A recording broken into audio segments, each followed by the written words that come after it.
شخص اللہ کے نبی حضرت عیسیٰ علیہ السلام کے پاس آیا اور کہنے لگا، میں ہمیشہ آپ کی صحبت میں رہنا چاہتا ہوں۔ حضرت عیسیٰ علیہ السلام نے اس شخص کو اجازت دے دی اور اسے اپنے ساتھ لے کر سفر پر روانہ ہوئے۔ سفر کرتے کرتے جب دونوں کا گزر ایک دریا کے قریب سے ہوا تو دونوں کھانا کھانے کے لیے نیچے بیٹھ گئے۔ ان کے پاس 3 روٹیاں تھیں۔ جب 2 روٹیاں کھا چکے، حضرت عیسیٰ علیہ السلام دریا پر پانی پینے کے لیے تشریف لے گئے۔ جب آپ پانی پی کر واپس تشریف لائے تو آپ نے دیکھا دسترخوان پر تیسری روٹی موجود نہ تھی۔ اللہ کے نبی عیسیٰ علیہ السلام نے اس شخص سے فرمایا کہ تیسری روٹی کہاں گئی؟ وہ آدمی کہنے لگا، مجھے معلوم نہیں۔ حضرت عیسیٰ علیہ السلام اس شخص کو اپنے ساتھ لے کر آگے بڑھ گئے۔ کچھ دوری پر ایک ہرنی اپنے 2 بچوں کے ساتھ چارہ چر رہی تھی۔ عیسیٰ علیہ السلام نے اس کے ایک بچے کو اپنے پاس بلایا، آپ نے اسے ذبح کیا، اس کے گوشت کو آپ نے بھونا، خود بھی کھایا، اس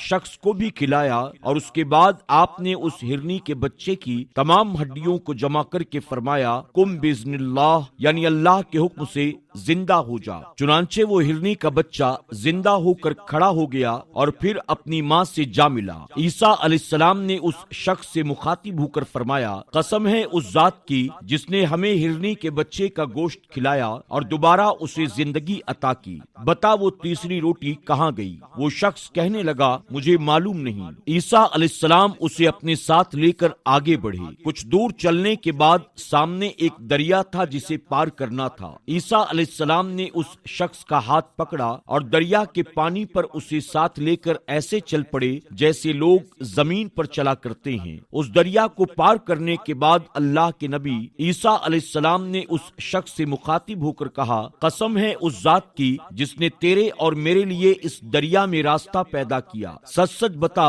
وہ تیسری روٹی کہاں گئی؟ اس شخص نے پھر سے انکار کیا اور کہا، مجھے معلوم نہیں۔ پھر عیسیٰ علیہ السلام کا گزر ایک جنگل سے ہوا۔ آپ نے وہاں ایک مٹی کا ڈھیر جمع کیا اور کہا، اللہ کے حکم سے سونا ہو جا۔ چنانچہ وہ مٹی کا ڈھیر سونے میں تبدیل ہو گیا۔ عیسیٰ علیہ السلام نے اس کے 3 حصے کیے اور فرمایا، ایک حصہ تیرا، ایک حصہ میرا اور تیسرا اس کا جس نے تیسری روٹی کھائی۔ اتنا سنتے ہی وہ شخص فوراً پکار اٹھا، اللہ کے نبی مجھے معاف فرمائیں، وہ تیسری روٹی میں نے کھائی تھی۔ عیسیٰ علیہ السلام نے فرمایا، تو پورا سونا اپنے پاس رکھ لے، تو میرے ساتھ رہنے کے لائق نہیں۔ یہ کہہ کر اسے جنگل میں اکیلا چھوڑ کر عیسیٰ علیہ السلام تشریف لے گئے۔ کچھ دیر کے بعد اسی جنگل سے 2 ڈاکوؤں کا گزر ہوا۔ انہوں نے ایک آدمی کو اتنے سونے کے ڈھیر کے ساتھ اکیلا بیٹھا دیکھا تو اس کے قتل کے منصوبے سے آگے بڑھے۔ اس شخص نے فوراً ان کی نیت کو بھانپ لیا اور کہنے لگا، ہم تینوں اس مال کو برابر برابر آپس میں بانٹ لیتے ہیں۔ فرمایا گیا کہ کچھ دیر کے بعد ان میں سے ایک شخص کو شہر کی طرف کھانا لانے کے لیے روانہ کیا گیا۔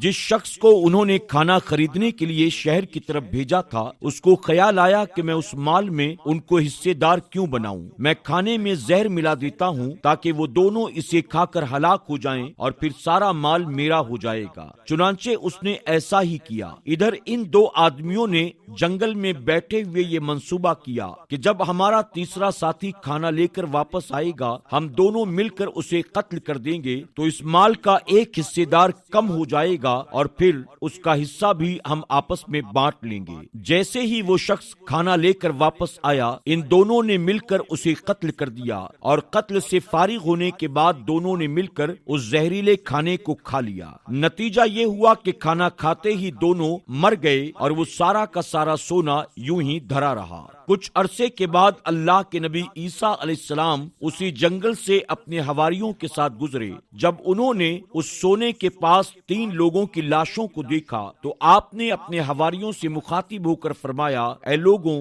دیکھو، دنیا سے محبت کرنے والوں کا یہی انجام ہوتا ہے۔ دنیا ان کی یہیں دھری کی دھری رہ جاتی ہے اور وہ دنیا کی محبت لیے دنیا سے رخصت ہو جاتے ہیں۔ اللہ رب العزت کی بارگاہ میں دعا ہے کہ میرا کریم ہم سب کو دنیا کی محبت اور لالچ سے بچنے کی توفیق عطا فرمائے اور اللہ ہمیں جھوٹ سے، فریب سے، دھوکے سے ہمیشہ بچائے رکھے۔ آمین یا رب العالمین۔